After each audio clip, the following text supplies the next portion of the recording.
sa kakaiba,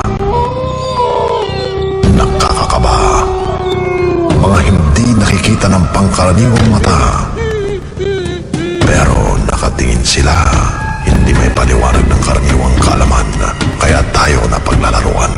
Mga kwento ng kababalaghan, ibabahagi ni Benji Felipe, Kasindak-Sindak.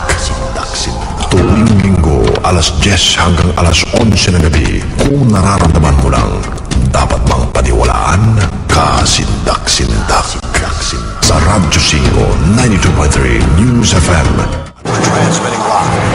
Transmitting live from our brand new studios at TV5 Media Center in Reliance, Mandaluyong. By land, by sea, and on air. Mula sa pinakabaksyong newsroom sa buong bansa. 25,000 watts. Radyo 5, 92.3 News FM. Iwanan mo na ang lumang tunog ng AM. Hindi nakikita ng pangkaraniwang mata, hindi may paliwanag ng pangkaraniwang kalaman. Nararamdaman mo lang, dapat bang paniwalaan? Magdasal na kayo. Papasok na tayo sa marim-marim na mundo. Kasindak-sindak sa Radyo 5, 92.3 News FM.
Magandang gabi. Linggo na naman at papasok na naman tayo sa mundong hindi natin lubos na alam kung anong meron. Ito ang Kasindak-Sindak sa 92.3 News FM, Radyo 5. Kailangan natin magdasal upang tayo ay gabayan.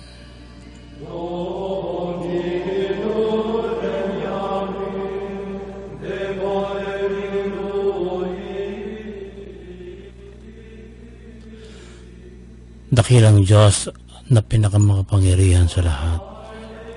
Gabayan niyo po kami palagi at iba sa amin na kailangan may hawak ng aming mga buhay. Gamitin po ninyo ang aming programa sa ikabubuti ng lahat. Salamat po sa patuloy na paggabay sa amin at sa pagkakalob ng araw-araw na biyaya. Salamat po sa lahat ng pagpapala.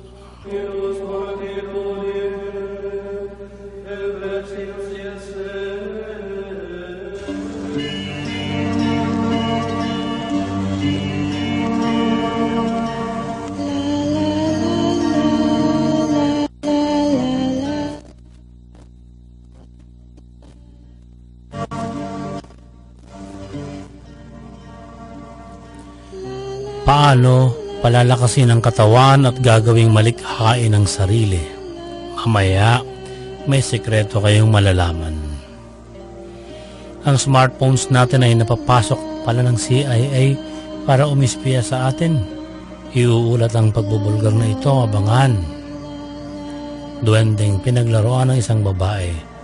Ano ang pag-aaral na natuklasan? Alamin. Lalaki nakakita ng extraterrestrials, naging biktima ng pambubuli ng ayaw maniwala sa kanya. Balikan ng kwento. Pinakamalaking bahay ng putakti sa mundo, natagpuan sa China. Bagong teknolohiya para mahigop natin ang libreng energy sa paligid at makaiwas sa bayarin sa kuryente. Isisiwalat. Isdang naglalakad sa gubat at nabubuhay sa hangin kahit walang tubig, nadiskubre sa Himalayas. Iuulat. Mapang nakaukit sa malaking tipak ng bato sa Russia, gawa ng aliens. Kung bakit, sasagutin. 10 pagkaing mabisa laban sa kanser, iisa-isahin ang tabayanan. Lahat ng mga tanong tungkol sa panaginip at kababalagan sasagutin at abangan ang horoscope ninyo sa linggong ito. Sumama na kayo. Pasukin natin ang mundo ng paranormal at supernatural world sa dako paroon.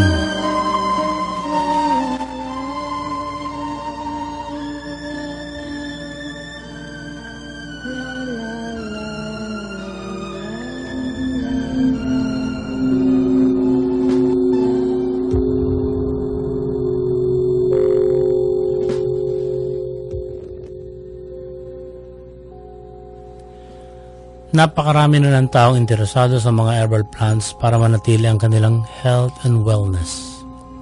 Kapag maayos ang kalusugan at mabuti ang kalagayan ng pangangatawan, malusog rin ang isip at kapaki-pakinabang. Nagiging malikhain ang tao. Pero mahirap panatiliin ang ganito para sa marami.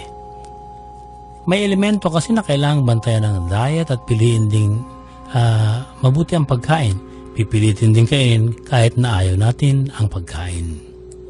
Ngunit huwag mag-alala. May iba palang paraan para ma-achieve ang ganitong layunin na hindi umaasa sa herbal plants o anumang gamot kundi mula mismo ito sa ating sarili.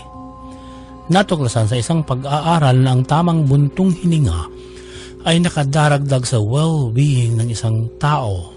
Sa ginawang eksperimento, nakitang nare-relax ang tao sa tamang paghugot ng hininga. Nababawasan ng stress dahil naapektuhan ng brain waves sa ganitong ehersisyo.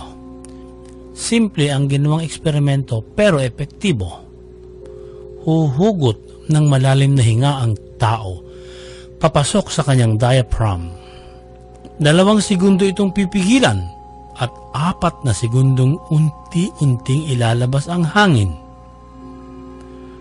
Mayroon daw tayong tinatawag na alpha, theta, and delta waves sa ating paghugot ng hininga at pagbuga ng hangin. Sa normal na sitwasyon, ang tawag ay beta state. Ito ang kalagayan na aktibo ang ating isip at alerto tayo sa paligid. Kaya sa kalagayan ganito, ang tao ay mula sa pagiging kalmado, umaabot sa pagiging stressed. Kailangan ngayon ng deep breathing para ibaba ang wave frequency sa utak.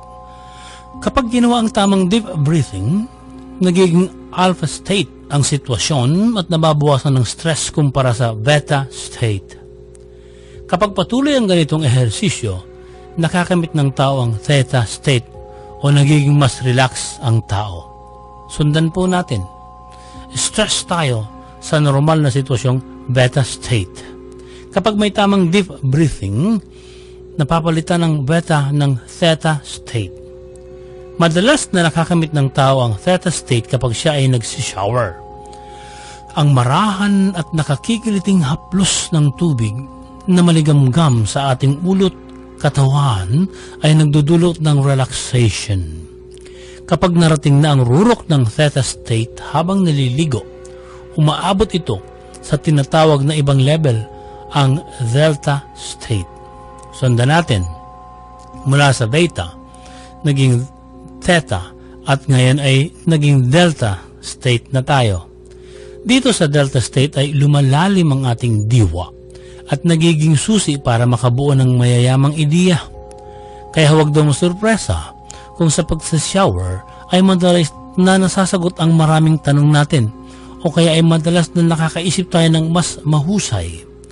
Ang delta state ay madalas na nangyayari sa mga sanggol. Pinakamataas na uri ng relaxation na kaakibat ng mahimbing na tulog.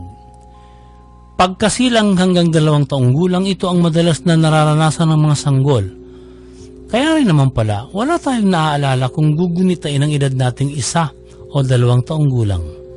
Suma total, sa tamang rhythm pattern, marirelax tayo, lalakas ang konsentrasyon, yayaman ang pagkamalikhain at maraming problema ang masusolusyonan.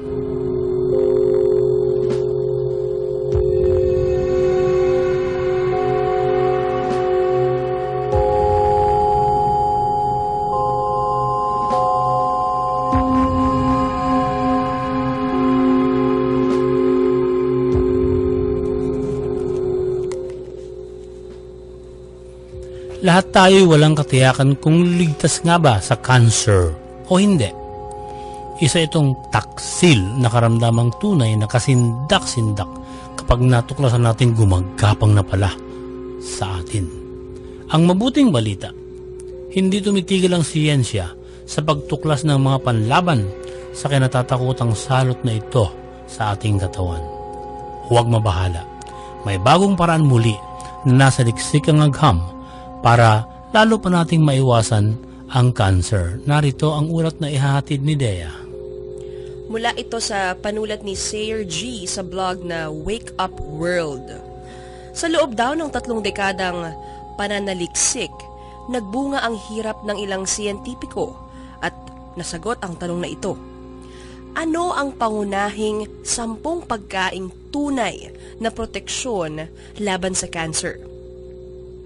Nagsimula ang hangaring manaliksik dahil napatunayang lubhang delikado ang makalumang paraan ng paggamot sa cancer ng tao.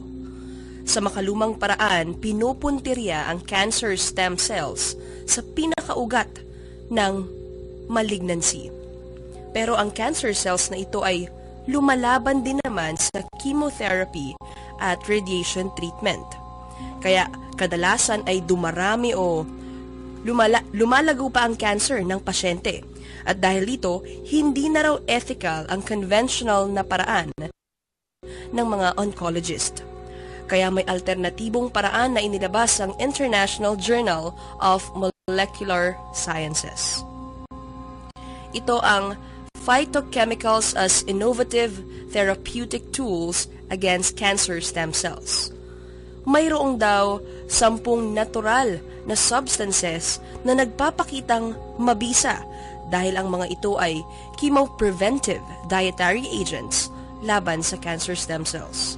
Una, ang epigallocatechin 3-gallate o EGCG. Ito yung green tea extract. Ikalawa, curcumin, the primary phyllophenol in turmeric root. Yung sa luya to, no? Resveratrol, yung ikatlo, a phytochemical found in grapes, peanuts, Japanese knotweed. Aba, ito yung ininom mo, Chonks, na gawa ng Royal Business Club. Ang grape seeds extract at saka yung kanilang royal coffee. Oh, yan. Nakawento ko na nga na yung pag-inom ko ng grape seed, nailigtas yung buhay ko nung 3 years ago, hindi ba?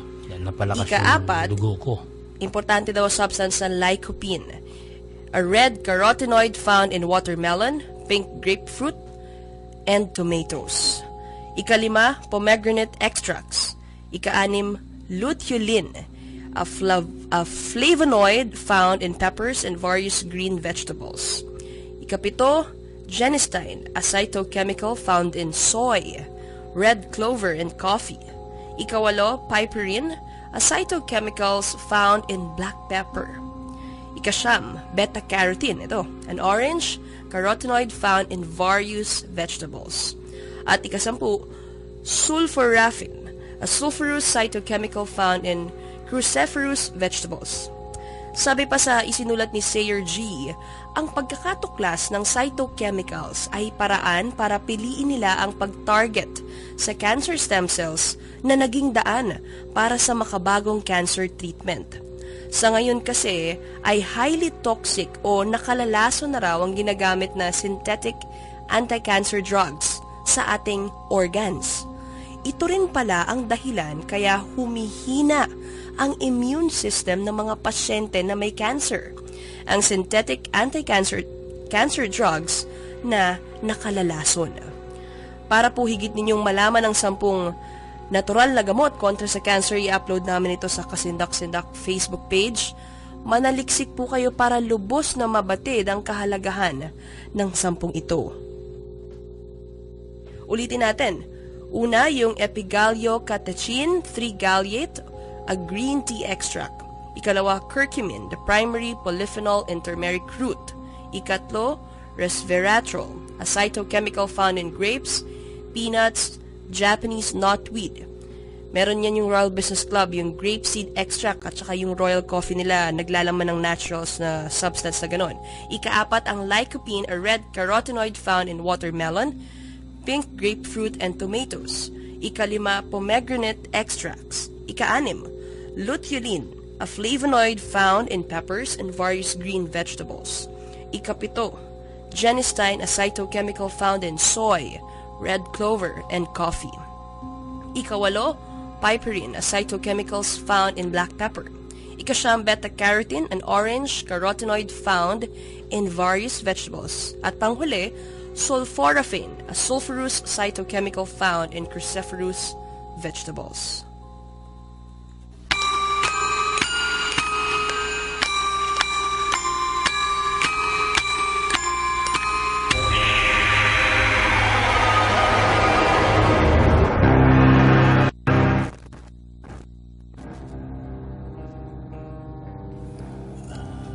Sa nais magnegosyo sa tamang paraang po lumagar, i-text ang pangalan at address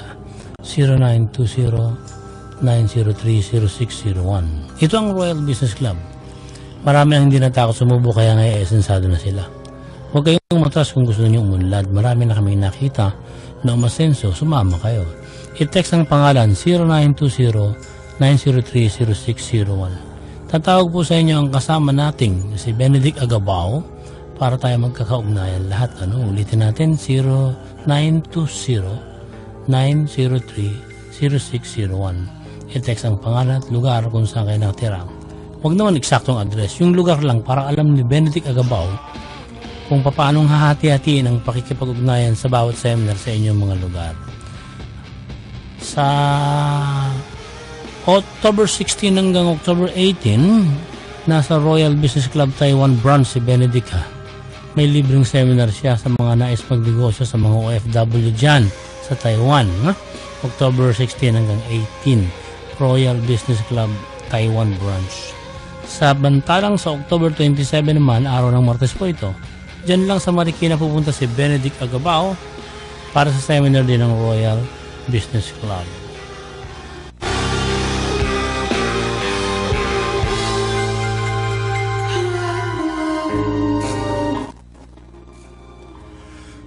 Kung may nakikita kayong multo, may nararamdaman kayong sumasanib sa inyo na masamang spirito, kung mayroon kayong panaginip na hindi may paliwanag, kung nakatanaw man kayo ng UFO, kung inaakala ninyo may duwende o maligno sa bahay ninyo, i-like ang aming Facebook page, Kasindak da Sindak, at doon ay pwede kayo magkwento ng inyong karanasang nakasisindak. Walang iwanan. Sama-sama lang tayo. Pikit man at nating aarukin ang lalim ng naiengkwentro ninyong kasintak. Sintak.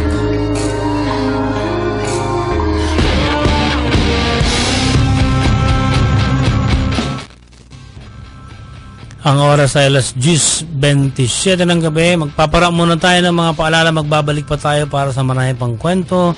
Sa susunod, ang babaeng pinaglaruan ng The Wending Itim.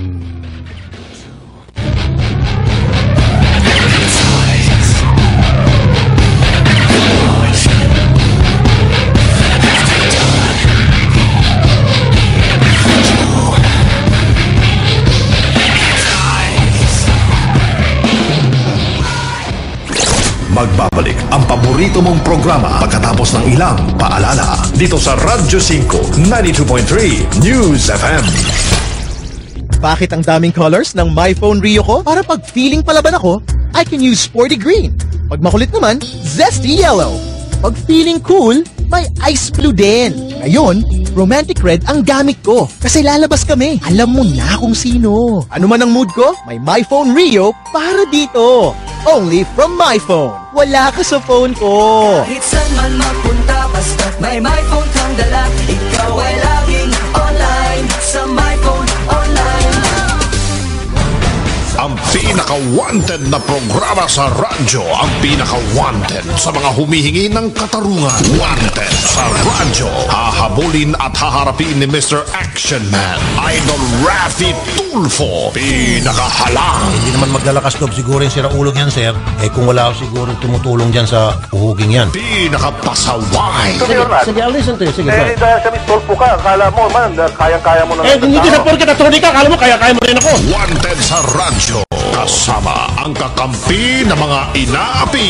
Ninyataduran. Hindi, after lang naman tayo sa kapakanan kasi maraming pakakainin, anak ng anak, pero wala ka namang maipakain. Lunes hanggang Biyernes, alas 2 hanggang alas 4 ng hapon. Alam nyo naman, bilang pulis, buti naman sana kung hindi kayo pulis. Alam ko yan, investigador po ako. Oh, yun naman pala eh. So, bakit Alam ko po yung mangyayari. Kasi ganyan. alam mo na pala mangyari. Tama lang po natin pagkakamali kapag ilabuto tayo. Pinakaabangan, pinakapinagkakatiwalaan. Mga taxi driver, mula po sa puso namin, labis-labis at taus-puso po ang paghanga namin sa inyo. Wanted sa radyo, sa Radyo 5, 92.3 News FM at Aksyon TV. Raffy Tulfo, mabuhay ang mga Pilipino. I'm Matthew Adams. I'm Cookie Bigoy. And we are a couple. That's good, honey, but you say couple. Bakit kasi English? Di ba pwedeng Tagalog na lang? Relasyong Kano at Pinay na nagsimula online. Ganda magal! Hoy, it's not easy. But surely, true love will conquer every all. I like you just the way you are, and I don't want to change you one single bit. You're so sweet. Culture Shock o Nosebleed man yan. Kerry ni na Cookie at Matthew yan. Kano Loves Pinas. Saturdays, 9 p.m. sa TV5. Maagap sa balita, maalam sa issue. Sa Kamandaraman, ang tinatahak na daan ay para magkaroon ng mapayapang pamamaraan ng paglulutas ng mga problema ron at hindi nadadaan sa baril o hindi nadadaan sa lakas. Alisto sa impormasyon at serbisyo. Handang-handa sa pagbukas ng bagong umaga. Orly Mercado. All ready. Senator, Secretary, Professor at Environmentalist. Mauunahan ba sa paghimay ng mga usaping bumabalot sa bansa? Pag nag-isip ng tao, nagsara ng isip na ganun kayo, kayo mga mandarambong kayo magnanakaw kayo, etc. Napakahirap palitan yung impression yung sinasabing perception. Kaya sa politika, napaka-importante hindi lamang yung katotohanan, kung hindi yung pananaw sa katotohanan. Been there, done that na siya ng paulit-ulit, kaya di na mapapaikot-ikot pa. Lunes hanggang Biyernes, alas 6 hanggang alas 8 ng umaga. Orly Mercado, all ready. Wala nang iba pa sa umaga. All ready ka na ba? Dahil this early, it's Orly. Wala na sir, Orly lang. Sa Radyo 5, 92.3 News FM. Sa itim ng gabi, sa paglamig ng hangin, sa pagkonti ng tao sa daan, sa bawat yapak ng nawawalang kaluluwa, sa kalsadang madilim. May Jojo A na nang gigising! High five! Ang rayot na talk show host muling magkakalat ng good vibes! Sa nag-iisang late night talk show na all the way. Ay, wala na pala yun. It could be a long night. Sa nag-iisang medyo comedy, medyo serious, medyo heavenly, medyo sexy. Parang malina, no? The Medyo Late Night Show with Jojo A. Weeknight, 11:30 p.m. sa TV5. Nagbabalik ang paborito mong programa dito sa Radyo 5, 92.3 News FM. Kung nararamdaman mo lang, dapat bang paniwalaan? Kasindak-sindak sa Radyo 5, 92.3 News FM.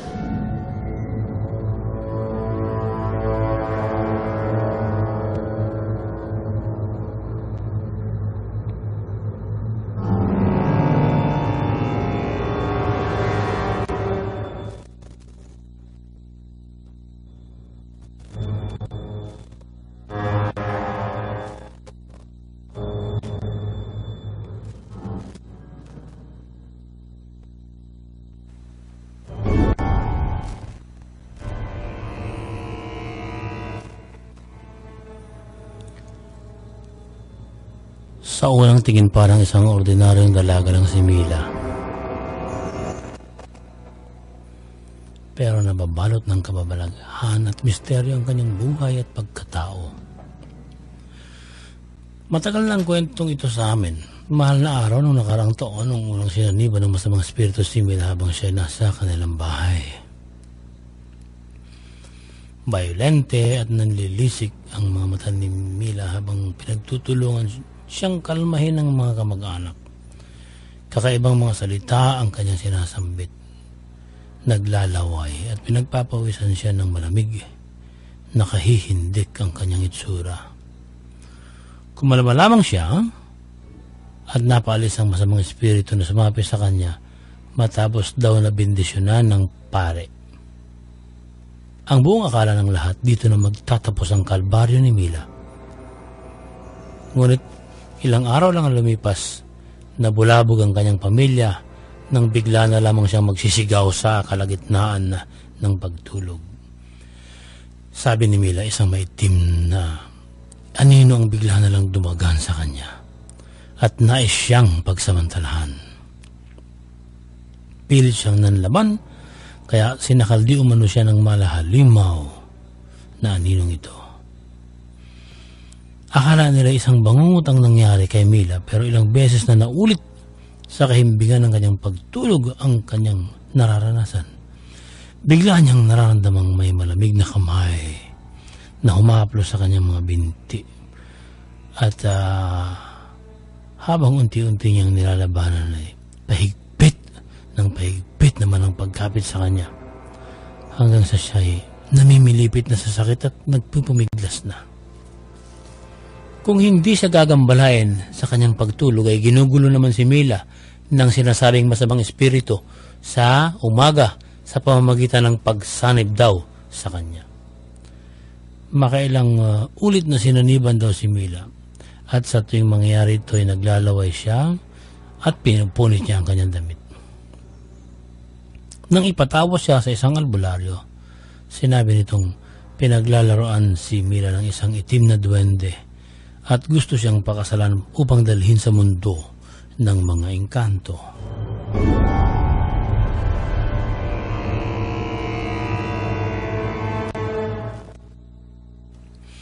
Naniniwala kami na totoong may kaluluwang tao, kaya may mga kaluluwang gala o multo sa ating paligid. Pero kung Philippine mythology na katulad ng paksa nating duwende, hindi kami kumbinsido. Dahil kami naman ay nasa pag-aaral ng paranormal sa pangangasiwa ni Adam Reyes. Isa po siyang metaphysics professor at malalim ang kaalaman sa paranormal na bagay. Iba ang pakahulugan namin sa nangyari kay Mila. Ibibigay namin ng papayaw kung ano ang ibig sabihin ng somnambulism. Sa layman's term, ito ay sleepwalking. Pero may mas malalim pang mga estado ang somnambulism. At ito ang nangyari kay Mila. Una, ang pagsambit ng mga salitang hindi niya alam. Ang tawag dito ng physical researchers ay monoidic somnambulism, isang automatic behavior bunga ng hysteria. Ang hysteria ay madalas na nangyayari sa mga taong may multiple personality na hindi rin naman nila alam. Kaya may automatic speaking na naganap kay Mila dahil marahil sa multiple personality niya. Ikalawa, may dumagan daw sa kanya na halimaw habang tulog hanggang sa nararamdaman niya na hinahawakan na siya at siya ay nasasaktan. Bahagi ito ng hysteria ni Mila at kung maaalala ang tinalakay natin sa nakaraang linggo ukol sa stigmata, nagagawa pala talaga ng taong inaatake ng ganito na saktan ang kanilang sarili. Pero hindi nila alam na sila ang may gawa ng pananakit sa sarili. Nasa ibang estado na kasi ang taong dumaranas ng somnambulism na sa kaso ni Mila ay umabot sa puntong tinatawag na polyadic somnambulism. Ito ang estado na parang gising siya pero ang totoo tulog ang diwa. May iba na siyang katauhan pero dahil tulog na ang diwa, nakikita o nararamdaman na ay bahagi lamang pala ng panaginip. Malinaw ang kahibaan ni Mila kumpara sa kaso ng nagsasabing sila'y dumaranas ng stigmata. Sa kaso ni Mila, wala siyang alam na may multiple personality siya. Sa mga may stigmata raw, kusa nilang gustong mangyari ito dahil katumbas ng taong may stigmata yung paghihimala. Pero ang epekto ng hysteria ay pareho. Nawawalan muna sila ng malay o nawawala sa sarili at nagagawang sakta ng sarili na hindi nila alam. Kaya lang, mayroong mga napatunayang peke tungkol sa stigmata. Sinasadyang sakta ng sarili para makapanloko o sinusugatan ng sarili para makapanlinlang. Ito naman ay tinalakaw din natin noong nakaraang linggo, di ba? Yung ilang taong sumikat na may stigmata pero napatunayang hoax. Bumalik tayo kay Mila. Ang sabi ng albularyo, duwende ang naglalaro kay Mila at gusto siyang dalhin sa ibang mundo ng duwending ito.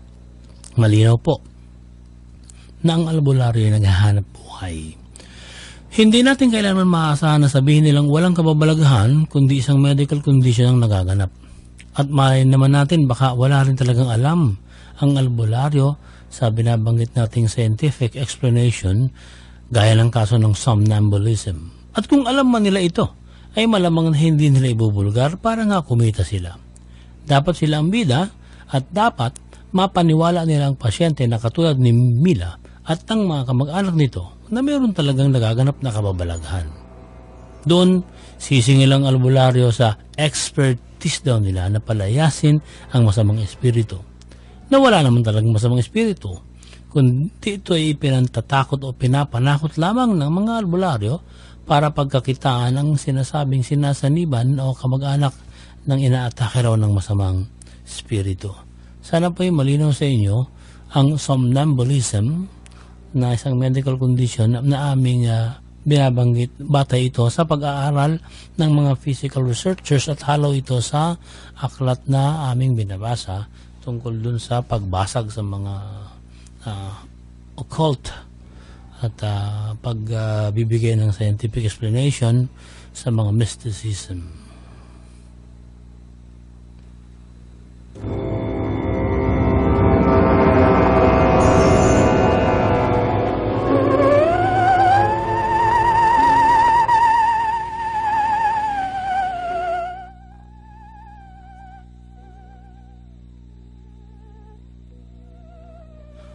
Para marami tayong masagot, ang unang bahagi, simulang kaagad natin para masagot ang mga tanong tungkol sa panaginip at kababalaghan. Ang sabi ni Edward Marfil Barcelon, isishare ko po Kuya Benji ang larawan na kuha ko sa probinsya namin sa Bicol bago kami bumalik ng Manila. Nagtaka kasi kami, parang walang ulo yung pinsang ko.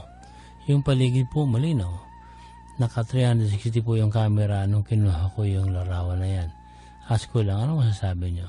Linggo-linggo ako nakikinig. Maraming salamat at more power.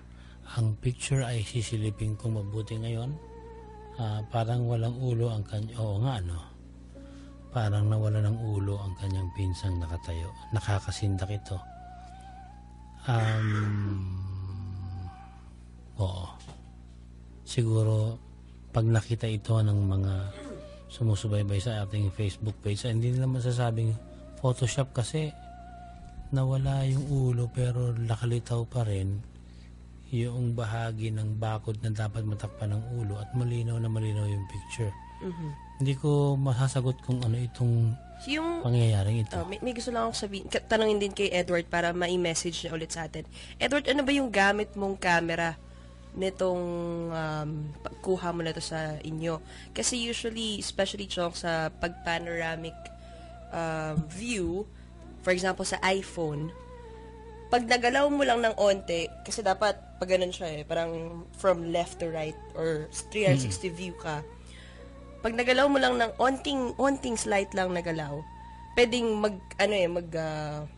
tawag dito? Mag-trigger nga o mawala sa tamang straight panoramic view yung kuha niya. Pero hindi pero imposible nakapagtataka lang dito. Perfect yung shot. Perfect yung shot, walang malabo, wala lang ulo yung nakatayo na tao. Nakaharap nila. Maliban na lang kung costume yan at itinago talaga yung ulo. Na ayaw ko namang pagdudahan itong kaibigan natin si Edward. 'Di ba? Dahil mukha talagang biglang nawala yung ulo niya. Alam mo, pag pinakita sa mga eksperto yan, medyo mahirap din ipaliwanag kasi napakalinaw, no? Napakalinaw. Hindi ko masasagot, Edward, kung anong kababalagan ito, pero ipopost namin sa Kasindak-Sindak Facebook page at naway merong eksperto na makapagpaliwanag kung ano ang picture na ito. Itag na lang daw siya sa pangalang Popoy. Good evening. Itatanong ko lang po, napapanaginipan ko ang aking second cousin. Sweet po namin sa isa't isa. Ano po kayang ibig sabihin ng salamat and God bless. More power to your program. Okay. Popoy, may mga katangian kayo pareho ng iyong pinsan, yung second cousin mo na tanggap ninyo at nagkakasundo kayo pareho. Ibig sabihin lang yan, kinikilala niyo yung isa't isa bilang magpinsan o bilang magkamag-anak. Sabi ni James Carlo Faustino, kasindak-sindak pakitapik ang 10 things you didn't know about voodoo. Salamat po and more power. Ano po ba ang dream walking? Ang dreamwalking ay isang uri ng telepathy at isang psychokinetic power na maaaring maging abilidad ng kahit na sino. Ang tungkol sa voodoo, tinalakay na natin pero pwede naman nating balikan Dea, no? Para sa kapakanan ni James. Si Nix Garcia, good evening Sir Bench, Miss Dea. Ask ko lang ang meaning ng dream ko about sa father ko. Hindi daw po siya gumagalaw at nagsasalita, parang patay na siya. Marami pong salamat and God bless.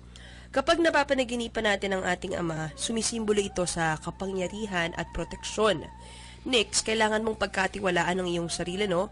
Suriin mo ring mabuti kung may kasalukuyang transaksyon kang ginagawa at ipinapahiwatig nito na mag-ingat ka at huwag kang magpadalos-dalos sa desisyon. Sabi ni Jetlyn Balabahar, ask ko lang tungkol sa panaginip, sumali ako sa volleyball team tapos lagi pong natatanggal ang sintas ng sapatos ko. May isang lalaki na nagsintas ng sapatos. Pagkatapos natanggal uli ang sintas ng sapatos. Anong ibig sabihin? Jetlyn, may mga gawain o proyekto na hindi ka pa handa na masimulan.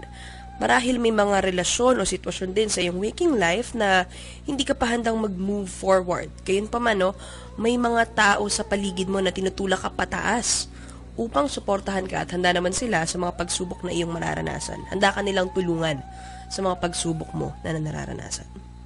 Sabi ni Daniel Bangingon, Kuya Benji, gusto ko magpasalamat kung mababasa niya ang message ko. Second time na ito. Dalawang beses niyo nang nabasa kasi yung message ko. And this is the third time. Sana masagot niyo pa rin. Una sa panaginip. Nanaginip ako, dumating kami sa village ng tito ko, may kasama kami. 3, pero hindi ko sila kilala. Nakamotorsiklo kami. Nagulat ako dahil may kasama silang pusang kulay brown, kakaiba ang balat. Parang balat ng elepante. Ano kaya ang purpose ng pusa sa amin? Sa kababalaghan naman po ang tanong, totoo bang may cannibal sa atin dahil napanood ko yung palabas na Cannibal Holocaust? Ito raw ay tungkol sa Mindanao. More power sa kasindak-sindak sa iyo, Sir Benji. Madalas kong napapanood ang Punto Asentado. Kaya rin ba yung nasa whatever? Thank you ulit, Sir Benji. Pakibati din rin si Ma'am Dea. Active listener niyo po. Okay. Ako. Unahin ko muna yung panaginip, Daniel, no? Daniel, yung tanong ko, ano ba yung pakiramdam mo nung nakita mo yung pusa sa iyong panaginip? Ang pusa kasi sa panaginip ay may kinalaman sa pagkakaroon ng freedom o yung kalayaan at mas nananaig ang iyong feminine aspect sa buhay. Gayunpaman, ang isa pang kahulugan ng pusa sa panaginip ay kamalasan. Sa pagsakay ninyo ng tito mo at mga kasama mo sa panaginip ay yung pagnanais mo ng pansamantalang kalayaan o takbuhan muna saglit ang mga responsibilidad sa iyong waking life. Kumbaga, gusto mo munang makipagsapalaran. Samantala yung cannibal naman, ito yung taong kumakain ng kapwa-tao, karne ng tao. Meron talagang kulto sa Mindanao na ang naging practice ay kumain ng tenga o kaya atay ng kanilang napapatay na kaaway. Pero hindi sila mga Muslim, no? Sila yung mga ilaga. Parang ito ng kanilang protesta sa kawalang katarungan daw sa hanay ng mga ilaga. Pero dahil yan, nadakip na ang leader nila at nakulong na ng matagal na panahon. Ang alam ko nakalaya na nga eh. Hindi ko lang alam kung buhay pa. Si Rechi Balangbang, good evening. Kasindak-sindak, paki-explain po yung panaginip ko na may nagbigay sa akin ng 20 pesos.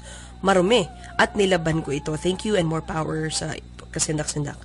Rechi, may taong nagkakagusto sa iyo, pero baka iniiwasan mo sa isang banda. May taong gusto rin sa iyo pero siya ang takot magpakilala. Sabi ni Kim Porsyankula, itatanong ko yung panaginip ko. Paghiga at pagpikit ko, nakatulog ako. Biglang nagising ng hindi na nakakagalaw. Pagtingin ko, may nakapatong at nakahawak na lalaking maitim, kulot ang buhok. Ano ang meaning nun? Binabangungot po ba ako? Kim, sa aming palagay ay dumanas ka ng sleep paralysis at bahagi pa ng panaginip mo yung lalaking itim na nakapatong sa'yo. Iwasan natin kasi yung pagkain mabibigat sa tiyan bago tayo matulog. Lalo na po yung kanin, no? Si Almina Caris, kasindak-sindak, pakitopic po ng Quran. At ano ang Muslim at sino si Muhammad? Saan sila nanggaling? Thanks and more power. Almina, mahabang talakayan nito. Quran at Islam. Mahabang pananaliksik muna ang aming gagawin bago ito matalakay, ha? Maghintay ka, Almina. Si Matthew Britannico, good evening. Bago lang po ako rito nakikinig pero sobrang gusto ko na ang kasindak-sindak. Gusto ko lang malaman ang nanaginip po ako na nagbabike ako. Normal na pagbabike lang, pero mabilis. Then suddenly, nagising na ako. Pagigising ko, pagod na pagod yung mga binti ko. Then hingal na hingal ako, pati po yung heartbeat ko ang bilis-bilis. Pero wala naman po akong pawis. Anong ibig sabihin nun? Yung bisikleta, sumisimbolo ito ng balancing pamumuhay. Dahil mabilis ang takbo ng bisikleta, sinasabi ng iyong subconscious mind na dapat ibalanse mo yung trabaho at yung relaxation. Kung nagising ka na hinihingal at masakit yung binti, nagbibigay babala ang iyong subconscious mind na may dapat kang ipa-check up tungkol sa iyong kalusugan. Sabi ni Johnny ng Indang Cavite, magandang gabi. Tatanong ko kung ano ang ibig sabihin. Lahat ng pamilya ko na panaginipan ko namatay. Iba-ibang gabi po yan, no? Yung nanay ko, tapos yung kapatid ko, tapos napanaginipan ko na ang sarili ko namatay. Nasilip ko pa yung sarili ko sa kabaong, pero hindi naman ako natakot, hindi ako umiyak. Natanggap ko agad. Anong ibig sabihin? God bless sa inyo, avid listener niyo ako. Johnny, isa itong positibong pangyayari sa iyong pagkatao na marahil ay hindi mo alam pero maganda ang kahinatnan. Pwede ring may pagbabagong nangyari na alam mo na at sinasabi nga ng iyong subconscious mind na mabuti ang resulta. Sa kabilang banda, takot o fear lang ito na nararamdaman mo para sa mga mahal mo sa buhay. Ordinary worries na hindi naman masama. So yun, positive yung dream niya. Yeah, sabi ni Rancel Lavinia Bakay, good evening, anong kahulugan ng panaginip? Lumilipad ako papunta ng langit na walang pakpak. Habang lumilipad naman, may humihila sa pako na hindi ko namukaan. Ayaw akong paalisin. Pero sa taas naman, may humihila sa akin at inaagaw ako ang aking mga kamay. Hawak niya para mapunta ako sa langit. At doon po nagtapos ang panaginip ko. Sana masagot ninyo. Salamat. Ronzel, may hinahangad kang kalayaan sa buhay pero may tao o mga taong pumipigil sa'yo para magawa ito. Suriin mo kung anong aspeto ito sa buhay mo. Pwedeng sa trabaho, pwedeng sa pag-ibig, sa bisyo, pwedeng sa mga bagay na nais mong bilhin. Sabi ni John Paulo Mendoza, nakita ko sa aking panaginip na may babaeng nasunog, kulay itim, hakalbo. Nakita ko sa CR.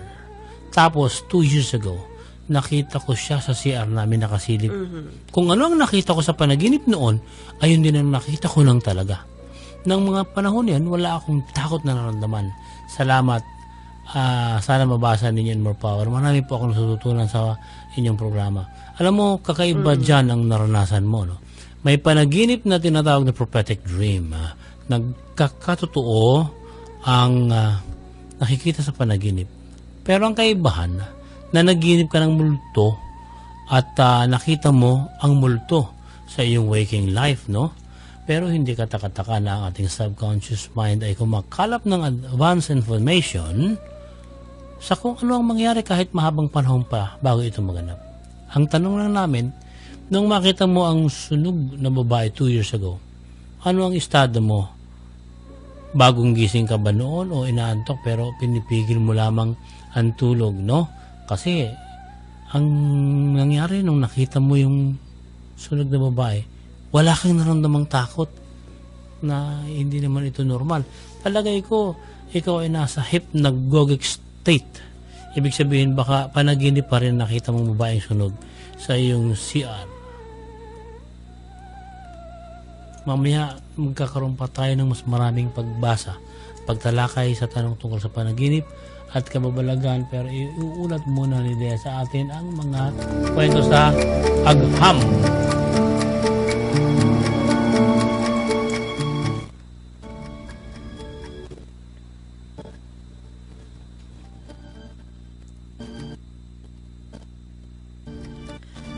May hindi tayo alam na ginagawa na naman ang US at UK ayon sa isang whistleblower na si Edward Snowden, dating nagtatrabaho sa US National Security Agency o NSA.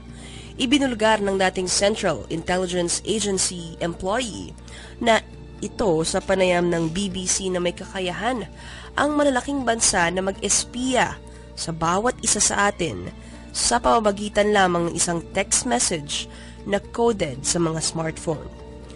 May nakadesign daw ng specially crafted text message na tinawag ni Snowden na Smurf Suite para matuklasan ng otoridad kung ano ang ginagawa ng may-ari ng phone. Nakikita nila ang mga mensahe at pictures at iba pang nilalaman ng cellphone ng taong pinapasok nila sa pamamagitan ng binanggit niyang teknolohiya. Kung may nagsususpecha raw na sira ang smartphone dahil sa pagpasok ng mensaheng ganito, hindi rin kayang ayusin ng technician na walang alam sa coded message. Si Snowden ay isang computer professional at privacy activist na nakilala dahil sa pagbubulgar niya noong 2013 ng mga dokumento na itinatago ng NSA sa publiko. Hindi raw siya nagdadala ng smartphone dahil alam niyang magagawa siyang subaybayan ng US National Security Agency gamit ang software na sinasabi niya. Pinagdedebatehan pa kung may ganito nga ang NSA o wala, ngunit kung ito man ay totoo, hindi rin naman daw pakikialaman ng otoridad ang mga law-abiding citizen, kundi ang mga pinaghihinalaan lamang nila na kalaban ng gobyerno. Nagbabala rin si Snowden sa lahat na mag-ingat ang mga may smartphones. Samantala, isang gabundok na pulot-pukyutan ang nadiskubre sa isang probinsya sa China. Ang beehive ay sumusukat ng 1.5 metro at may bigat na 40 kilo na matatagpuan sa itaas ng isang puno.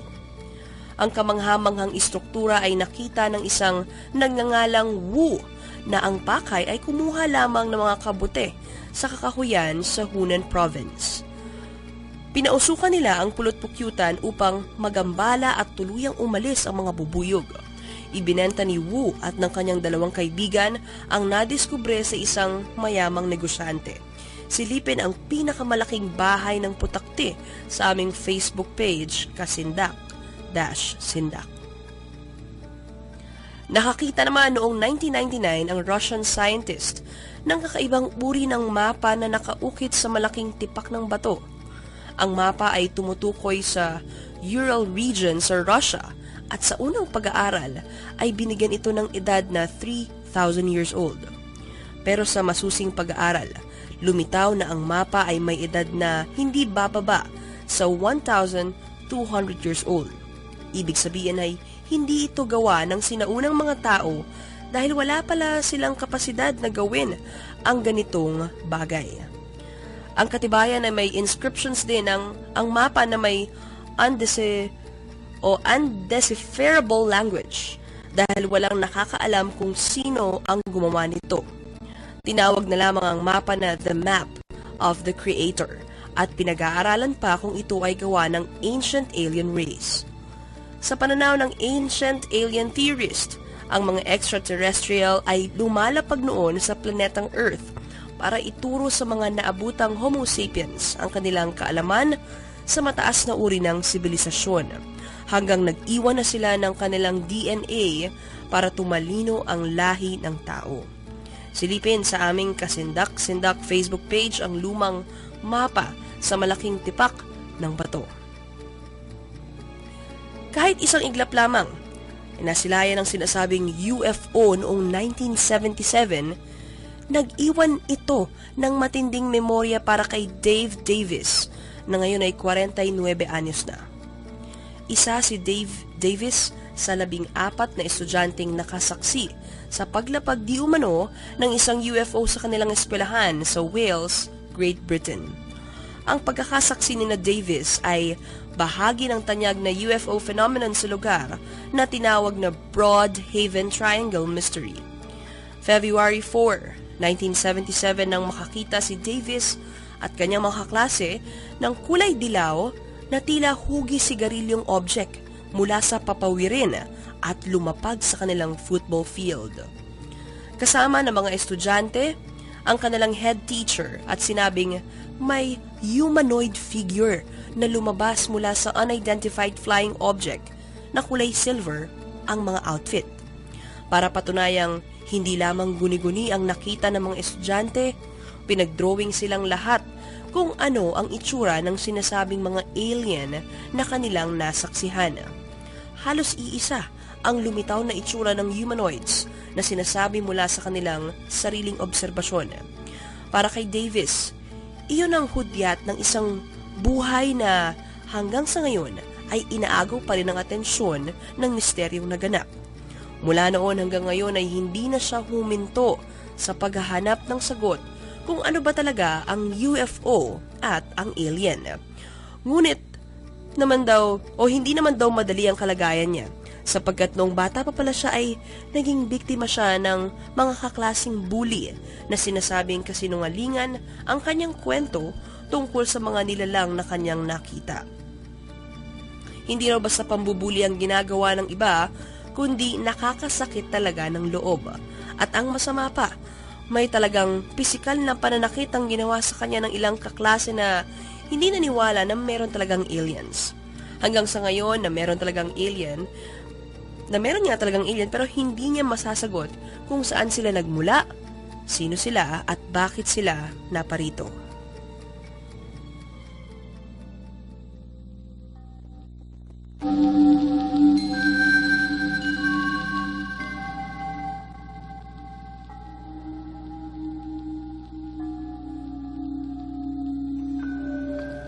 Nakatuklas na ngayon ng British scientist ng paraan para malikom ang energy sa paligid at magamit ito. Tinawag nilang free volt at ito'y inihayag ng British Science Minister na si Lord Paul Drazin. Gamit ang isang multi-band antenna at rectifier. Ang rectifier ay battery na nagagawang direct current, ang alternating current. Nahihigop ang energy sa radio frequency bands at ito ang nag-charge sa anumang low-powered electronic devices. Sa madalit salita, nagiging libre ang kuryente o energy sa ating paligid kung magagamit natin ang device na ito. Ganito ang layunin ni Nikola Tesla, ang hindi na mahirapan ng sangkatauhan sa paghigop ng energy sa paligid. Pero may mga kasabay siyang genius rin sa kanilang panahon na sarili ang inisip at pinagkakitaan ang mga tao sa halip na susugan ng gusto ni Tesla na libre na ang energy sa lahat. Kaya hanggang ngayon ay nagbabayad tayo ng kuryente dahil nasabotay si Tesla mula pa noon. Namatay si Tesla na walang kapera-pera dahil hindi siya nakisama sa mga gahamang inventor na kanyang kasabayin. Napakarami ng imbensyon ni Tesla na nagagamit natin ngayon. Pero ang pinakamahalaga ay ang tuklas niyang kayang higupin ng energy na kailangan natin sa pang-araw-araw sa buhay. Sa init na taglay lang ng hangin o yung sa kanyang sariling tawag ay ambient air, na sa mga chemists ang paliwanag ay hangin na colorless, odorless, tasteless, gaseous mixture na kung tutuusin ay malaking bahagi ay nitrogen. Ibig sabihin ng hangin na hindi gasinong polluted ay may energy na maha-harness batay kay Nikola Tesla.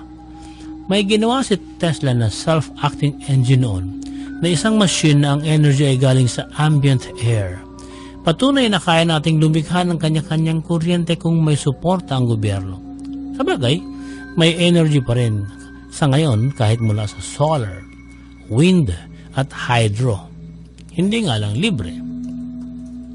Sabi ni Tesla, ito ang ideal way of obtaining motive power dahil sa solar energy na hatid ng ambient air.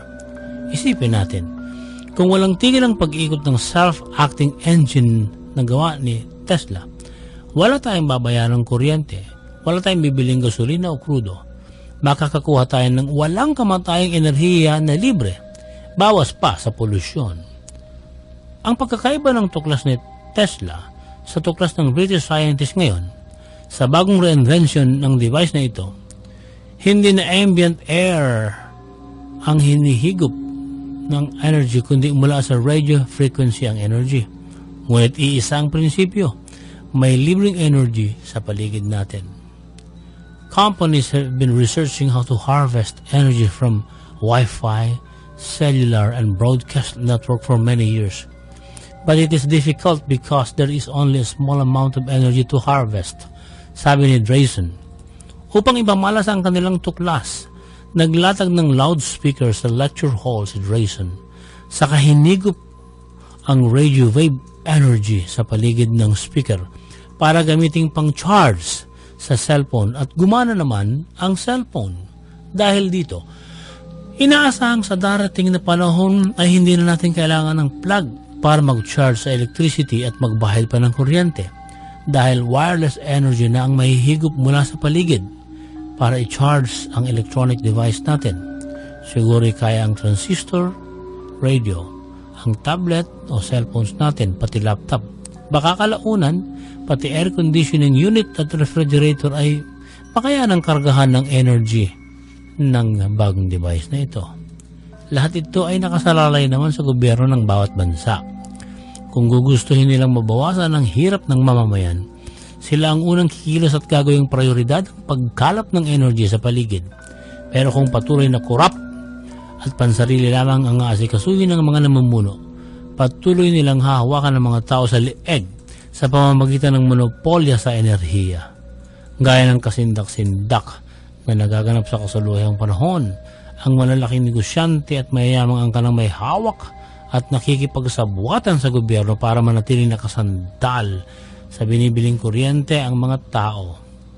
Ang sabi ng Worldwide Fund na may sangay rin sa Pilipinas, kung wind, solar at hydro energy ang gagastusan ng pamahalaan ng Pilipinas, sa simula lamang malaki ang perang lulustayin.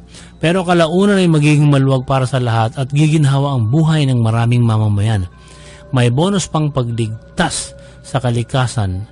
Kung tutuusin, si Mother Earth ay sumusuko na sa polusyon na ibinubuga ng coal energy plants. Pero gaya ng bagong version sa kanta ng Pletora, yung kasindak-sindak part 2, no? Na minsan natin ginagamit sa ating programa, ang tunay na kasindak-sindak ay hindi ang mga kaluluwang gala sa paligid natin o ang kababalaghang hindi natin may paliwanag, kundi ang tunay na kasindak-sindak ang mismong mga buhay na taong gahaman sa salapi at kapangyarihan, kaya patuloy sila sa panlilinlang sa sangkatauhan.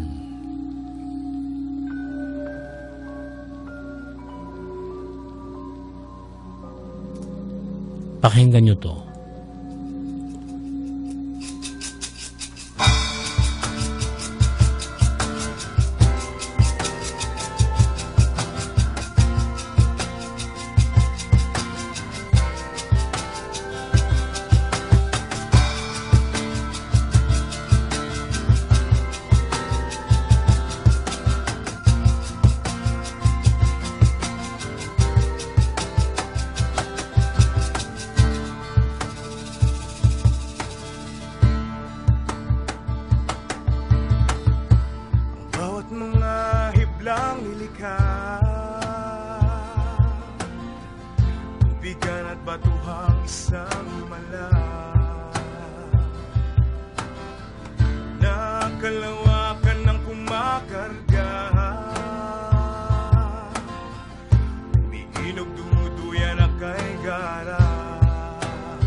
Balikan natin ang ilang tanong tungkol sa panaginip at kababalaghan. Ang tanong ni Joseph Salceda, lagi ako nakikinig tuwing linggo.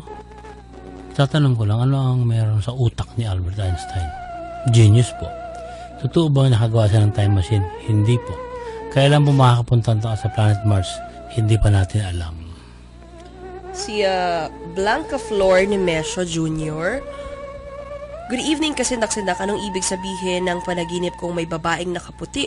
Takot na takot ako sa kanyang muka. 4 na beses ko na siyang napapanaginipan. Matagal na panahon din po ang pagitan. Ano po kaya yun, no? Sana mabasa niyo. More power and God bless. Blanca, may mga pag-aalinlangan kang nararanasan sa iyong waking life. Pakiramdam mo, wala kang control na gawin ang iyong mga desisyon. Sabi, bibiliin Vatican Rosal. Palagi ako natutulog sa tanghali kasi maaga akong gumigising. Pag nakahiga ako, bigla na lang tipong nakakita o nakakarinig ako ng mga nangyari sa paligid. Pero hindi na ako makagalaw. Pinipilit ko na lang magdasal sa isip ko. Naging okay naman ako. Araw-araw yan, kapag nakahiga ako tuwing tanghali, ano ang dapat gawin? Biblin, kapag bagong kain ka at natutulog ka, malaki ang posibilidad na magkaroon ka ng sleep paralysis. Mababaw din ang tulog sa tanghali kadalasan, hindi ba? So wag masyadong matutulog pag busog na busog. Si Harumi Toyota, hello, can I ask you about my interpretation of my dream? I always dreamed of calamity, earthquake, tsunami, floods, etc. What is the meaning of those? Thank you, I'll appreciate your concern. Harumi, ang iyong mga panaginip ay nagpapahiwatig tungkol sa pagiging matatag sa iyong problema at paikitungo sa mga tao sa iyong paligid. Marahil may mga bagay na hindi mo na ilalabas ang iyong saloobin kaya nagkakaroon ka ng tinatawag na emotional instability. No? Minsan nakaka-depress kasi yung ganyang pakiramdam, diba? Kaya payo ko, subukan mong maglabas ng mga hinaing, no? Mag-open ka sa isang malapit mo kaibigan, yung best friend mo, o kahit sinong miyembro ng inyong pamilya. Magandang gabi, kasindak-sindak. Pakibati ang grupo namin na masugid ninyong fans, yung Taong Grasa edition na kasindak-sindak. Happy listening sa inyo, mga Taong Grasa. Guys, salamat sa lagi niyong pagsubaybay sa amin. Next time, bigyan niyo mga pangalan niyo para mabati namin lahat. Si AC Lianio Castillo, tanong ko lang anong ibig sabihin ng panaginip ko, maraming zombie sa labas ng bahay namin. Pakibati na rin po si Alvi Cheng Shane Undoy Castillo. Lagi po kaming nakikinig sa inyong programa. Alvi at saka Undoy, salamat. Si Cheng din. Cheng, mga tao pa ito, no? Alvi Cheng Shane Undoy Castillo. Salamat. At sa buong Castillo family. AC, may mga pagkakataon marahil na ayaw mong pakisamahan ng mga tao sa iyong paligid. Mas gusto mong hindi ka mag-alala kaysa i-express mo yung emosyon na nararamdaman mo sa kanila, no? Kilala mo ba yung mga zombie na nasa labas ng inyong bahay? So yun yung tanong ko sa'yo. Sabi ni John Michael Loretta, pakitapik naman yung reincarnation.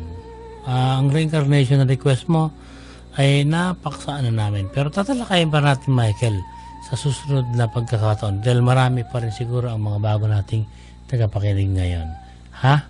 Okay yan. Magbabalik pa tayo sa iba pang mga tanong nyo sa panaginip at kababalagan. Pero ito muna ang dapat natin pag-usapan sa ngayon.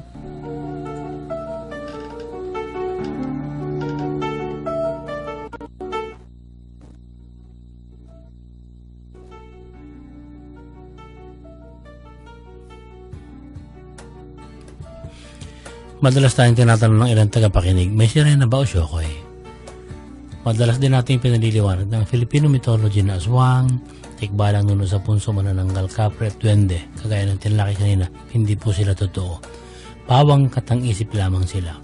Pero bakit palagi naming ipinupwera ang sirena at syokoy sa mga mito na ito o sa mythology ng Filipino?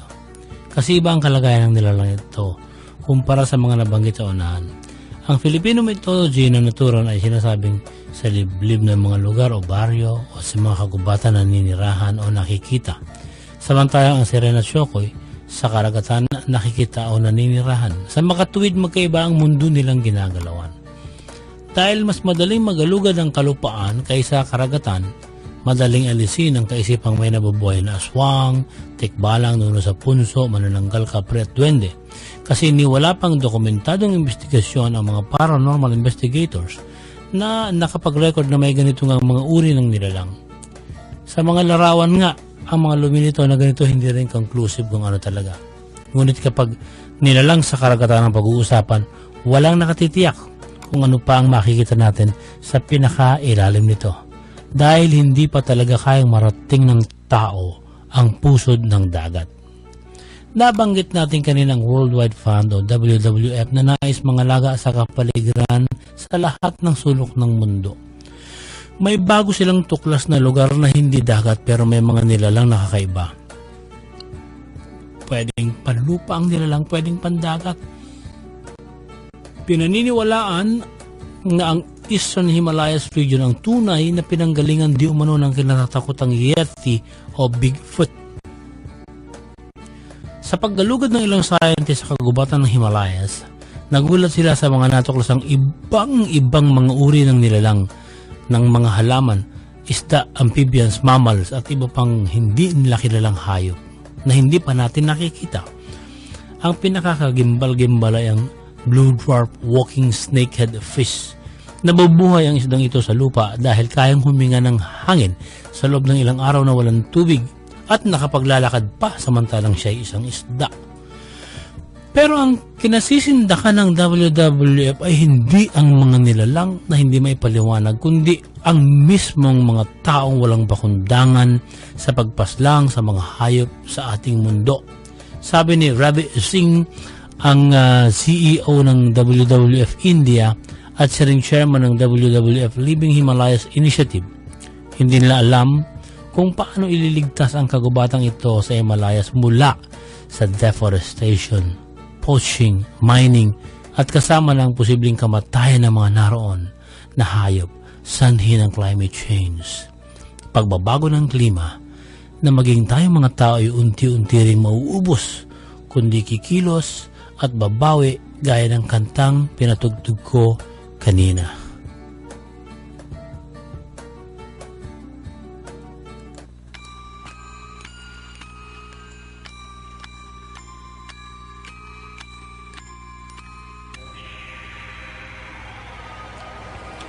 Sa nais magnegosyo sa tamang paraan lumugar, mag-text po kayo ng inyong pangalan 0920-903-0601. Ito ang Royal Business Club. Marami ang hindi natakot sumubo kaya ngay asensado na sila. Huwag kayong matras kung gusto ninyong umunlad. I-text po ang pangalan 0920-903-0601 at ang kasama natin si Benedict Agabao ang bahalang umalalay sa inyo upang umasenso kayo. Nasa likod nyo rin naman kami. Siya lang ang nakakaalam ng tamang negosyo na magtuturo sa atin ng mga seminar. Kailangan lang banggitin ninyo yung inyong lugar, hindi naman eksaktong address, para alam namin kung paano hahati-hatiin ang pagsiseminar sa mga nais umasenso. Mapakaliit po ng puhunan pero ang daming yumaman. Subukan nyo. Para sa inyo rin po ito. Maraming salamat.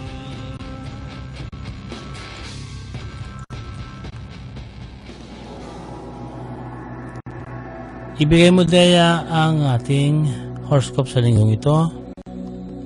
Narito na po ang horoscope para sa linggong ito sa Aries, March 21 hanggang April 20. Makararanas ka ng pagkalungkot at pagkalito.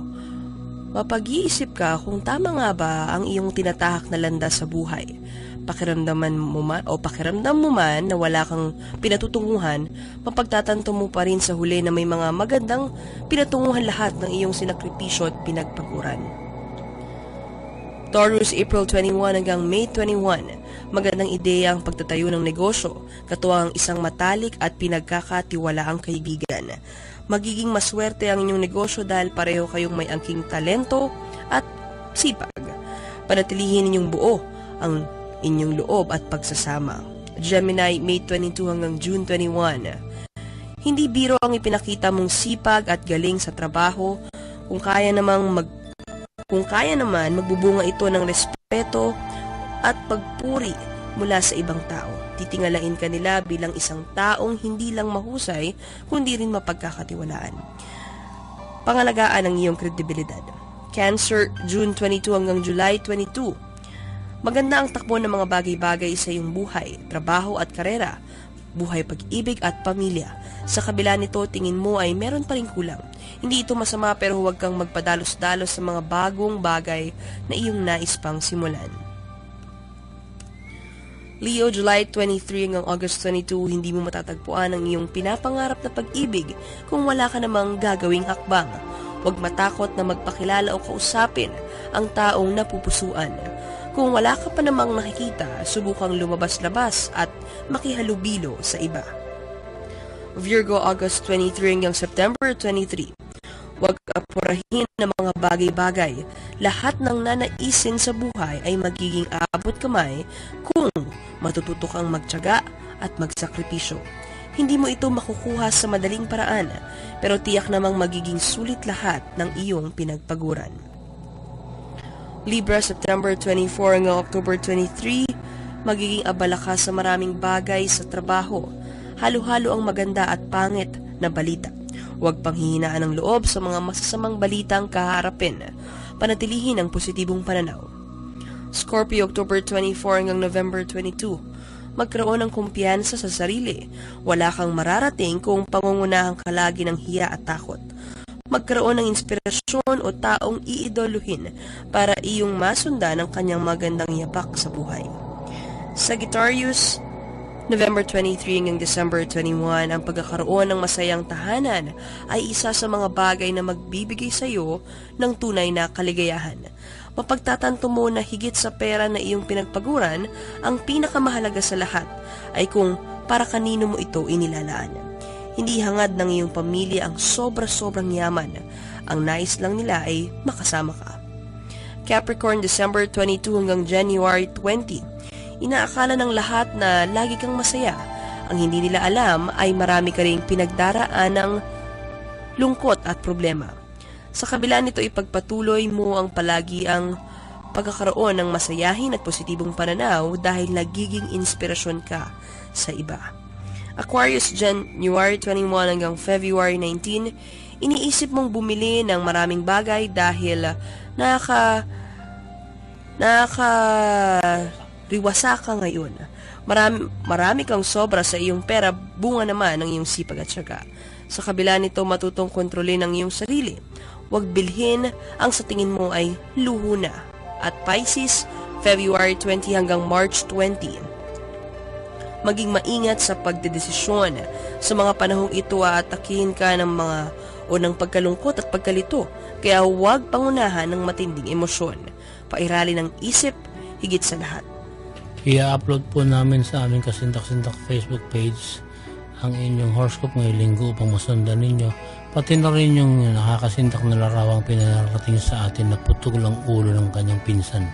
Naka-upload na. Marami pa po kaming i-upload ng mga picture para masilip po ninyo.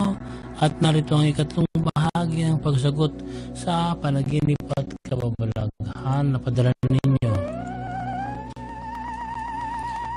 Sabi ni Roy Las Buen Viaje, I always listen to your program. Madalas akong managinip sa taong matagal ko nang hindi nakikita. Ang panaginip ko kami ay mag-boyfriend at girlfriend at masaya kami, pero yung girl na yun, hindi ko naman nakikita. Anong ibig sabihin nun? Roy, maaring nais muli makipag-usap o kumusta yung kalagayan ng dati mong kakilala, no? May isang aspeto ng iyong buhay kasi na matagal nang hindi napapansin o nagagamit. Kaya gusto mo uli itong maging konektado sa iyo. Marahil kasama mo itong taong ito. Kaya payo namin, subukan mong kausapin muli yung babaeng tinutukoy mo sa iyong panaginip, Roy. Sabi ni John Andre Raro, tungkol po sa panaginip ito, natulog ako ng 10 ng gabi, katabi ang papa ko, tapos binangungot ako, pagising ko, hindi na ako nakapagsalita. Hindi ko maimulat yung mata ko, pinilit kong sumigaw. At doon ako nakakita ng bata. Nagising ako. Pagtingin ko sa orasan, 10:30 na, God bless, sana mabasa ninyo. Oo, bangungot yung nangyari sa'yo at walang kababalaghan doon. Si Sheila Falcon, good evening. Simula po pala nang napunta ako dito sa Maynila, palagi na akong nakikinig ng kasendak-sendak. Ang ganda ng programa niyo, kung pwede ko lang itong marinig sa Bicol, no? Ang tanong ko, anong ibig sabihin ng panaginip ko na yung ate ko raw po lumilipad siya sa gabi, tapos may pakpak yung ate ko. Pakpak po ng malaking paniki. Pakisagot, salamat. Sheila, ang panaginip ng ate mo ay may kinalaman sa relasyon ninyong magkakapatid, no? Posibleng may kaugnayan sa tinatawag na sibling rivalry o di kaya ay pagiging maalaga, pwede ring vice versa. Just mabulo sa imo mo na madadangog ang programa sa Bicol gamit na lang ang inyong live stream kung hindi makarating doon ang aming stasyon. Sabi ni Edward Skies, last year kasama ko ang kaibigan ko na tumambay kami. May isang kuwagong paikot-ikot na lumilipad. Pero ako na nakakapansin hanggang sa yung kuwago sumugod papunta sa akin. Umiwas ako at bigla siyang naglaho. Tinanong ko ang kasama ko, hindi niya napansin ang kuwago. Noong gabi naman nang patungo ako sa sayawan sa pyesa sa amin, may nakabantay na naman sa aking kuwago na ang tansya ko ang laki ay mga 5'8", kung baga sa tao. Napakalaking kuwago. Tinawag ko ang tito ko para makita. Naglaho ang kuwago at hindi nakita ng tito ko. Matapos ang gabi ng sayawan, nilagnat ako at hinanghina. Matapos ang ilang araw, nag-iisang nakaupo ako sa garahe ng motor. Habang nagtitext ako gamit yung cellphone, may bumagsak na parang hibla ng buhok ng tao na dumapo sa screen ng cellphone. Tinapon ko lang yung buhok. Ngunit dumating mga araw na gabi-gabi na nahuhulugan ako ng puting buhok sa cellphone. Sinasabi ko sa nanay ko, baka raw may matandang babae na nakasubaybay sa akin, sabi niya. At nang makatulog nga ako at napanaginipan ko ang babae na may mahabang buhok na puti, nakakatakot ang itsura. Hindi ko may paliwanag. Sa panaginip ko, mahigpit na mahigpit ang kapit niya na meron siyang mga mahabang kuko. Pilit niya akong sinasama, ngunit sa kaliwang kamay naman ay may humawak sa kamay ko. Paglingon ko, yung lola ko, no? Nakahawak sa akin at sabi ng lola ko sa matanda, hindi sasama sa iyo ang apo ko dahil hindi kanya kakilala. Biglang nawala yung matanda na ginising na ako ng aking ina. Sabay kami nag-isip ng mama ko na ang nagligtas sa amin sa bangungot ay ang aming yumaong ama na napredict ko na nga sa panaginip bago siya namatay. Yung waking life ko sa kuwago, hibla ng mahabang buhok at yung matanda sa panaginip ay konektado. Maraming salamat. More power sa programa nyo. Hindi, maliwanag no? Binigyan niya na ng sariling interpretasyon ang kanyang karanasan at idinurudong niya sa kanyang panaginip. Ngunit ang tanong natin, dapat bang ganito ang pananaw ng tao? Ang sagot po namin ay hindi. Una, ang kuwago ay natural na lumalabas sa gabi at meron talagang malalaking kuwago. Kung hindi ito nakita ng kaibigan mo at ng tito mo sa magkaibang okasyon, wala namang kababalaghan doon. Talaga namang mailap ang ganitong uri ng ibon. Ikalawa, ang buhok ay kumakapit o nahuhulog sa cellphone, ay alalahanin natin. Tila magnet kasi sa mga balahibo at mga hibla ng tela ang screen ng cellphone kasi may radiation Wala rin kababalaghan kung lagi merong nakakadikit na ganun. Ang panaginip mo na matandang babae na puti ang buhok ay walang kinalalaman sa buhok na nahuhulog sa cellphone. Dalawa ang kahulugan ng babaeng puti ang buhok sa panaginip. Una, takot ka sigurong tumanda agad. Ikalawa, baka may mabubuti kang aral na natututunan at sinasabi ng iyong subconscious mind na papuri-puri ka sa ganito. Sabi ni Claire Ann, Good evening, Sir Benji, Ma'am Dea. Lagi po akong nananaginip na nakatambay ako, tapos biglang may babaril sa likod ng ulo ko. Nakita ko po yung sarili ko, bubulagta ako. Habang pawala na po ang mali ko sa panaginip, ay bigla na lang ako nagigising. Ano kaya ang ibig sabihin nito? Marami akong natututunan sa programa nyo, pati mga classmates ko po na ikinig. Salamat and more power. Maraming salamat po. Salamat, Claire. Sa mga classmates ni Claire. At sa inyong mga kaklase. Claire, marahil may mga bagay sa iyong waking life, no, na ikinahihiya mo at subconsciously gusto mong parusahan ng sarili mo. posible ring pakiramdam mo biktima ka sa isang sitwasyon. Sabi ni Axel Almendras, magandang gabi ka, sindak-sindak. Tagapakinig niyo ako from Davao. May tanong ako, bumili ako ng tarot card. Hindi ko alam kung bakit ako bumili. Basta na-attract na lang ako sa mga picture sa card. Hindi ko alam kung ano ang gagawin. Sana masagot nyo. Matagal ko na pong itinatago ito sa kahon. Axel, itago mo lang na parang souvenir. Wala namang masama sa tarot card. Actually, may mga books naman, no? How to study tarot card. Kung gusto mo mag-aral. Oo. Pero kung ayaw mo, tago mo lang. Sayang din eh. Si Leilani ask ko lang po, madalas akong managinip na kinakasal ako pero walang ulo. Lagi ko rin pong napapanaginipan ng ex-girlfriend ng boyfriend ko. Ano kaya ang ibig sabihin nito? Lay, may mga bagong ideya o proyektong darating o dumating na sa'yo, ngunit ipinahihiwatig ng iyong subconscious mind na hindi mo nagagamit ng maayos ang iyong pag-iisip tungkol sa nabanggit na bagong simula o proyekto.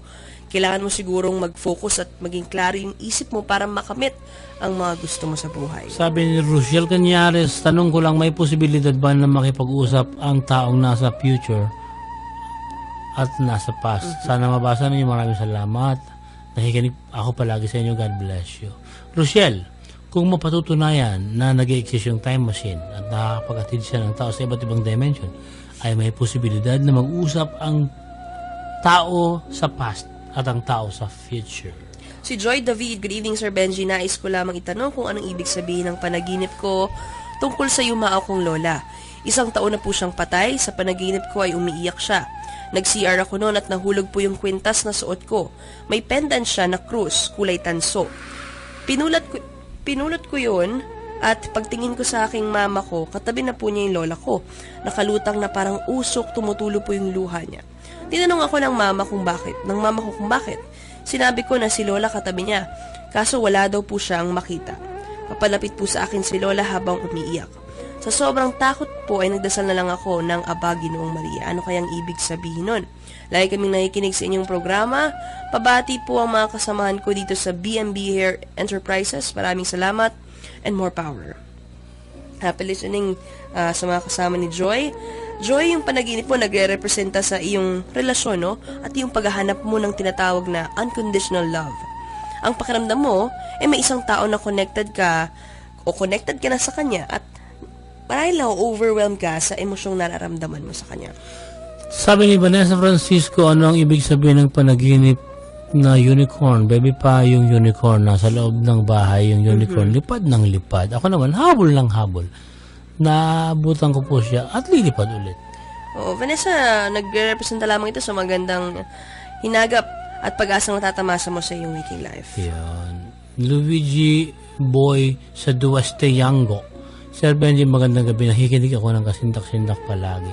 Pakitapik nga po yung tungkol sa Black Knight or Dark Knight Satellite. Maraming salamat and more power. Natalakay na natin ang Dark Knight Satellite na ito. Pero, uulitin natin ang paksa ito para kay Luigi, no? Lagyan natin ng parang marka ito. Sabi ni Mark Apilado, pakisuri nga ang picture na may nakuna na multo sa Taiwan sa boarding house na nalipatan ng pinsan ko. Nagpicture sila, tapos kasama niya. Tapos tingnan nila yung picture, nakita na may lumabas na multo. Antayin ko ang kasagutan niyo. Salamat at more power sa kasindak-sindak. Nakakasindak ang picture, pero siguradong alam ko na ang sasabihin ng lahat ng mga makakakita nito. Sasabihin nila na ito ay gawa-gawa lamang. Dahil una, merong maliwanag sa ulunan na parang ito ay pantakip sa Photoshop.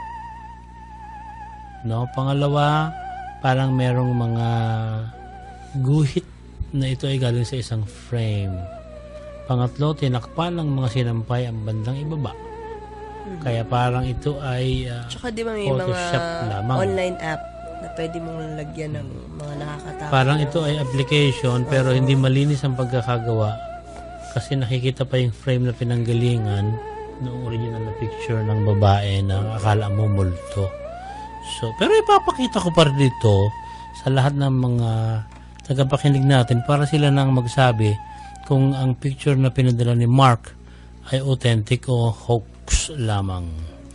Maraming salamat sa mga tagapakinig natin, kagaya ni Harold, Heidi at Jason Bangit, kay Ana Manansala, si Pucholo, the voice of the Philippines Gonzales, kaibigan natin ito, ang bandang Plitora at si Freddy Gomez, at syempre, napakasarap ng kanilang yung mga luto sa mahogany sa Tagaytay, no? Yung pambansang adobo ni Ferdy. Tapos si Paring Budyo naman at si Maring Mersa Mulawin sa Nauhan, lagi nakikinig. At si Mark Christian Madali sa Davao, at saka si Cesar, at saka yung kanyang pamilya lagi nakikinig sa atin yan. Maraming salamat sa kasama natin si Jurgen Miliana, Edson Santelices, si Jessica David, at sa ngalan ng kasama natin si Derek Cacho, ako si Benji Felipe. Pabatiin din natin ang lahat ng kasama natin na patuloy na nananaliksik sa mga paranormal na bagay sa V8, yung Batch 5 po. Kasama namin dyan si Bern, si Bon, si Jewel, si Onak. Kasama din natin dito si Christine at saka si Claire. Ayan. Salamat sa inyong pakikinig. Ada, magpagaling ka kung may sakit ka pa, at hi na rin kay Paul. Ha? Hanggang sa muli, ako si Benji Felipe dito sa pinakakasintak-sintak na programa sa FM Radio. Salamat sa patuloy ninyong pagtangkilik sa aming programa. Maraming salamat po. At sa mga taong nagre-respond at gustong yumaman, talaga pong asikasuhin namin ang business ninyo sa pamamagitan ng kasama natin si Benedict Agabao sa Royal Business Club. Maraming salamat po sa inyong lahat.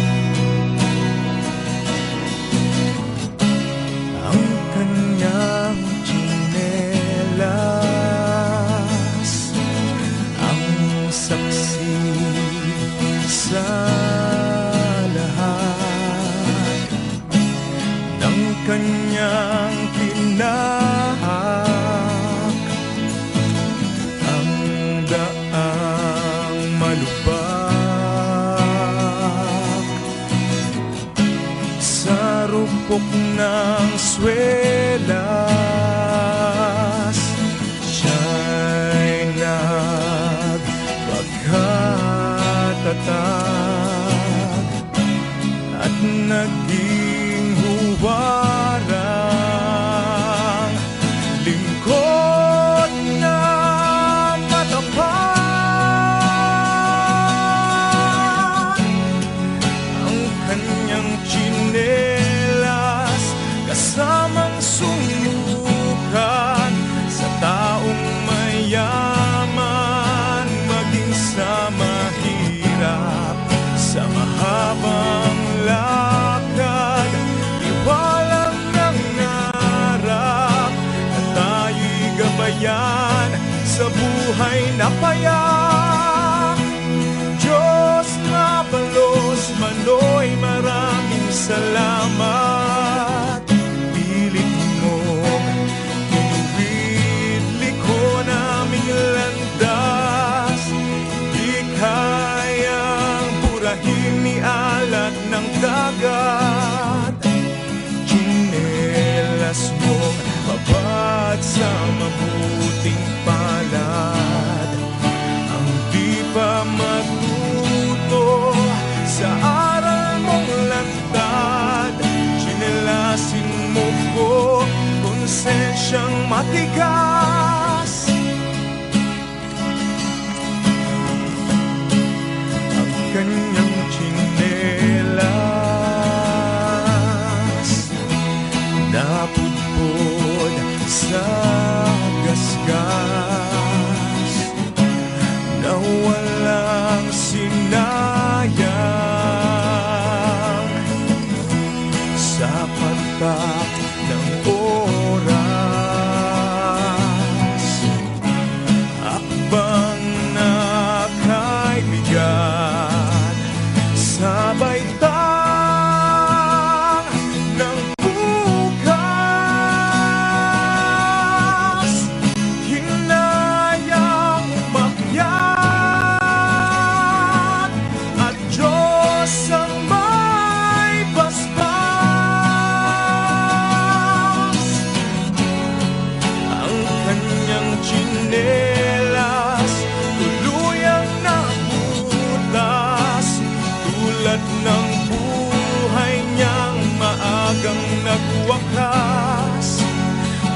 kapwa tao, naway magising mamulat, dakila niyang yapak, sundan bawat apak.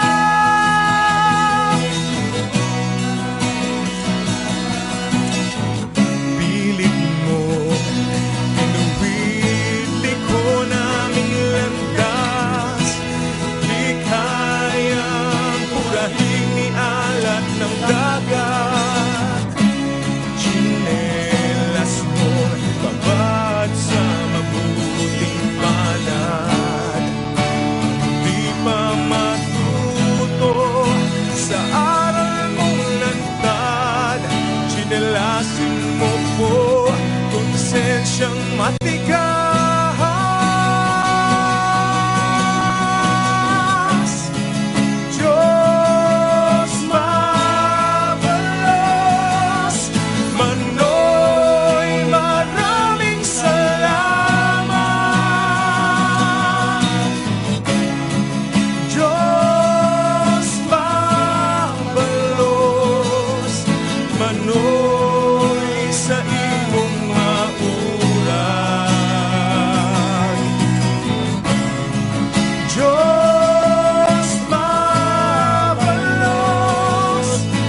tayong mga